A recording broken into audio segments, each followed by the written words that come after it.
మీ ఆశీర్వాదంతో తప్పకుండా మనకు మంచి పదవి వస్తుంది. ఆ పదవి మీకోసం వస్తుంది, నా కోసం.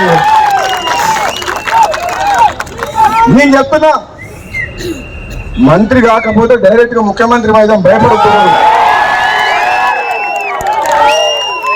నేను చెప్తున్నా, చేస్తారా చేయండి మంత్రి, చేస్తారా చేయండి, ఇచ్చిన మాట కట్టుబడి మంత్రి.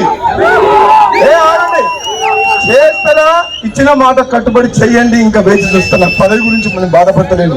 ఒకవేళ చెయ్యకపోతే డైరెక్ట్ మన టార్గెట్ అదే. ఇంకా అప్పుడు మీరు ఏం చేయండి అంటే, మునుగోడు మీరు చూసుకొని తెలంగాణ నేను చూసుకుంటారా? మునుగోడు చూసుకుంటారా? తెలంగాణ నేను జెండా ఎగరేయాలా? సమయం వచ్చినప్పుడు అది కూడా టైం వస్తుంది. మీ అందరి అభిమానానికి, మీ ప్రేమకు, నా తమ్ముళ్ళు నా మీద చూపించే ప్రేమకు నిజంగా జన్మ జన్మలకు రుణపడి ఉంటా అని చెప్పి తెలియజేస్తూ సెలవు తీసుకుంటున్నా. Thank you. జై కాంగ్రెస్.